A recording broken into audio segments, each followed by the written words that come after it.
This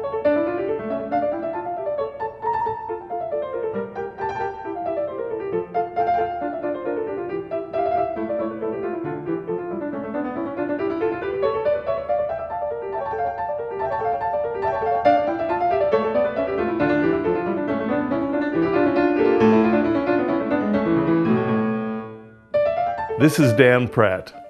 Thank you, Heidi, for the invitation to come to South Africa to be with you this year.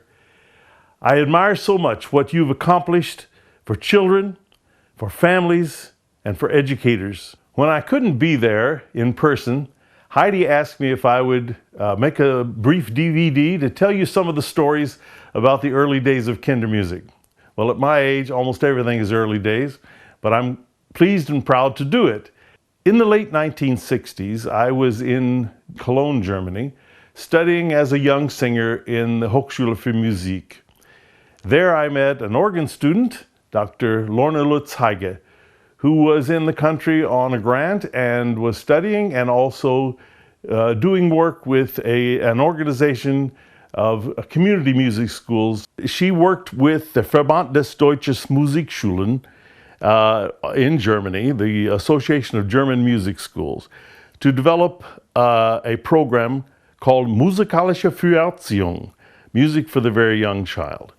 And this program was taught in schools all over Germany and was quite successful, and she was a part of the initial assembly of the materials curriculum for that program. She stayed in Germany after I left to come back to begin my teaching life. I joined the faculty of Westminster Choir College in Princeton, New Jersey. I was head of the voice department and also was in charge of the summer session program. And I kept my contact with Dr. Heige, who had at that time returned to the United States and was teaching an English version of the German program. In the early 80s, I invited her to come to Westminster and teach in the summer session, and educators from around the country and also from Canada came to Princeton and studied what was the forerunner of Kindermusik. In 1984, Lorna said, we need a new publisher. And the English version was stilted, but it was possible. And she was enjoying teaching it in her hometown of Greensboro, North Carolina. And I was asked to join her and form a company, which would add a business plan to a curriculum and try to spread Kindermusik throughout the United States. I accepted the challenge, and starting in 1984, we founded Music Resources International in Princeton. We had training for teachers in 9 colleges and universities, and things were growing really quite fast. So in 1987, we decided that we just had to give it our full time. My wife and I were both tenured professors. We resigned our positions and moved out to a farm in upstate New York.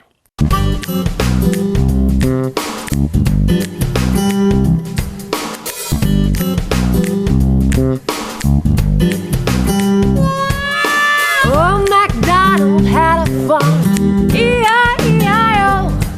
And on that farm he had a chick, E-I-E-I-O. With a peep peep here, a peep peep there, here a peep, there a peep, everywhere a peep peep. Oh, MacDonald had a farm. E-I-E-I-O.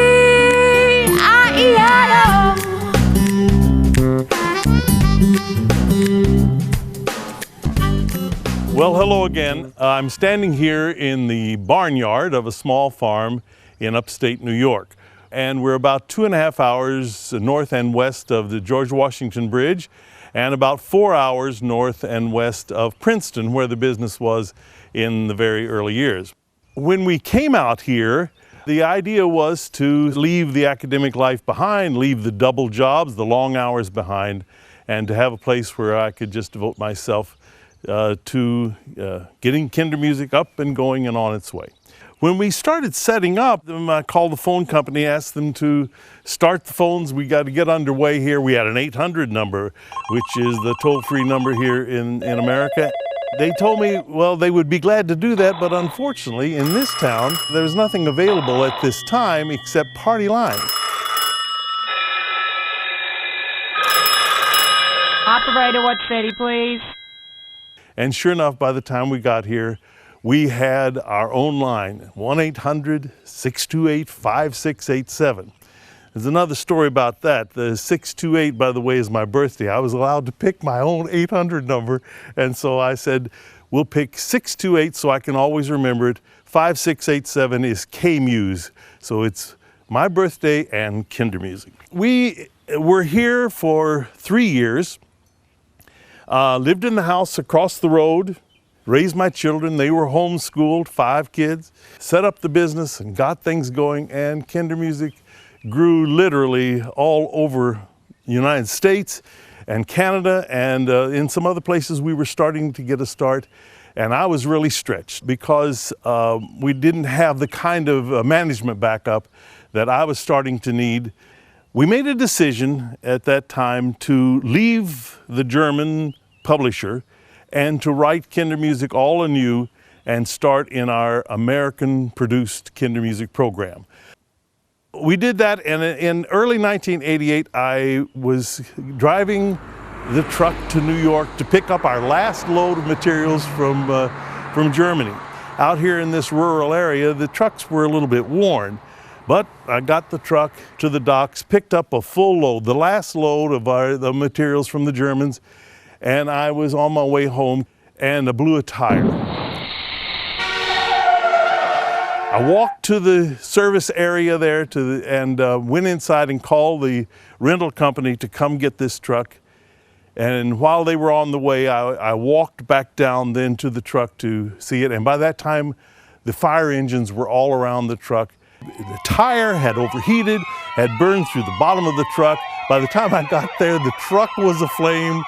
The materials were aflame, and they did put out the flame and were able to tow the remnants of the truck and the materials to the next town, and I returned to the barn here with nothing at all.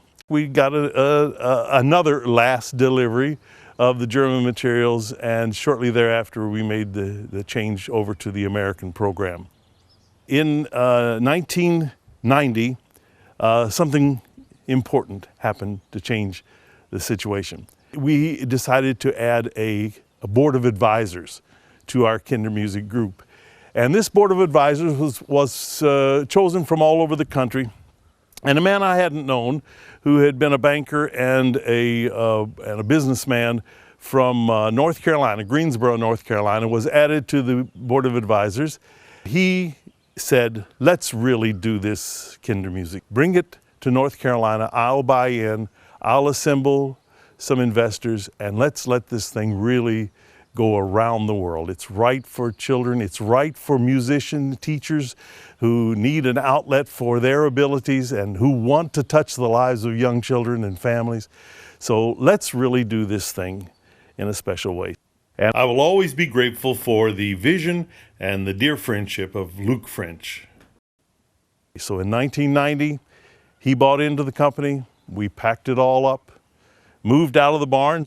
The business is gone, but the barn is still here, and we moved on to Greensboro, North Carolina.